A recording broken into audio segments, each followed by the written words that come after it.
Masih ingat 3 tahap pencatatan takdir? Tahap pertama kapan? Tahap pertama 50.000 tahun sebelum Allah menciptakan langit dan bumi. Ini tahap pertama. Ya, 50.000 tahun sebelum Allah ciptakan langit dan bumi, itu ketentuan takdir seluruh makhluk sudah disempurnakan oleh Allah Subhanahu wa taala. Tahap pertama, termasuk catatan takdir setiap anak manusia, siapapun itu. Karena itu sudah lengkap semuanya. Makanya kalau kita istilahkan Allah Subhanahu wa taala sebelum menciptakan seluruh alam ini, seluruh makhluk ini, itu benar-benar perencanaannya sudah matang dan catatannya sudah lengkap semuanya. 50.000 tahun sebelum Allah menciptakan langit dan bumi. Rasulullah bersabda, beliau mengatakan, qaddarallahul maqadira, Allah menentukan takdir setiap makhluknya min qabli an yakhluqas samawati wal ard, sebelum Allah menciptakan langit dan bumi.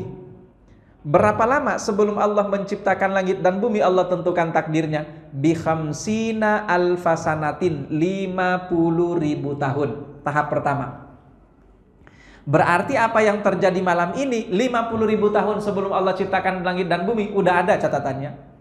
Nanti yang ceramah malam ke-27 Ramadan tahun 1444 Hijriyah, itu adalah Ahmad Husain misalnya di sana. Sudah ada semua catatannya. Nanti Pak Hardo pakai bajunya hitam nanti. Itu ada semuanya, itu udah. Sudah ada semuanya catatannya. 50.000 tahun sebelum Allah ciptakan langit dan bumi. Nah, selanjutnya nanti akan ada tahap yang kedua. Tahap yang kedua itu kapan? Ini saya akan fokus lagi kepada manusia sekarang.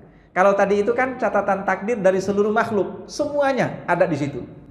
Lalu kemudian kita khususkan kepada atau untuk manusia, tahap yang kedua, catatan takdirnya itu kemudian ditulis kembali pada saat berusia 120 hari di dalam rahim ibunya, alias 4 bulan. Itu 4 bulan itu ya. Nah, jadi Rasulullah bersabda, inna ahadakum, sesungguhnya setiap orang di antara kalian, kata Nabi, yujma'u khalquhu fi batni ummihi, disempurnakan penciptaannya dalam rahim ibunya, arba'ina lailatan nutfatan, 40 malam pertama dia berupa nutfah, air mani. Lalu kemudian summa kana 'alaqatan mithla dzalika, 40 malam yang berikutnya dia berupa 'alaqah, segumpal darah. Summa kana mudghatan mithla dzalika, 40 malam berikutnya dia berupa segumpal daging. Summa yursalu alaihi malak, ketika genap 120 hari alias 4 bulan atau 3 kali 40 malam, yursalu alaihi malak, diutuskan kepadanya malaikat. Untuk apa malaikat itu diutuskan kepadanya? Fayunfakhu fihi ruh. Pertama, tugas malaikat itu meniupkan ke dalam janin yang usianya 120 hari tadi itu ruh. Lalu setelah ruh itu ditiupkan, apa yang terjadi? Wa yu'maru bi arba'i kalimat, diperintahkan kepada malaikat itu untuk menuliskan 4 perkara. 4 perkara ini kemudian para ulama mengatakan 4 perkara inilah yang mewakili nasib dan takdir semua umat manusia. 4 perkara ini. Apa 4 perkara itu? Pertama, bikat birizqihi, rezekinya. Makanya namanya rezeki itu jangkauannya luas. Nah, pertanyaannya, jodoh ada di situ enggak? Ada dalam poin itu? Tidak ada disebutkan dalam poin itu, tapi ada. Dia masuk bagian dari rezeki. Itu kan rezeki itu. Jodoh itu rezeki, Pak. Lihat. Jodoh itu rezeki. Jadi yang makin banyak jodohnya makin banyak rezekinya. Nih, pertama, jadi bikat birizqihi, rezekinya. Yang kedua, wa ajalihi, ajalnya.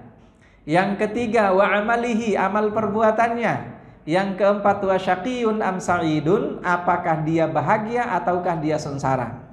4 poin ini mewakili semua apa yang terjadi dalam kehidupan setiap umat manusia. Inilah yang kita katakan tahap kedua, takdir itu ditentukan oleh Allah Subhanahu wa taala khusus untuk kita manusia ini.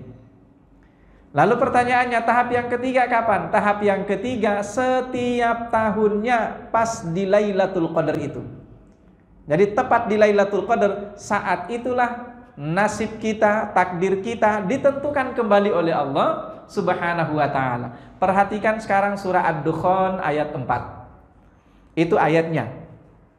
Surah Ad-Dukhan ayat 4 inilah yang menunjukkan bahwa di malam itu ternyata takdir setiap anak manusia itu diperbaiki oleh Allah Subhanahu wa taala. Itu ya.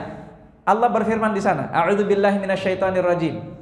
Di ayat ketiganya Allah katakan gini, Inna anzalnahu fi lailatin mubarakah. Sesungguhnya kami turunkan Al-Quran itu pada lailatin mubarakah, malam yang diberkahi. Inna kunna mundzirin, sesungguhnya kami ini yang mengingatkan.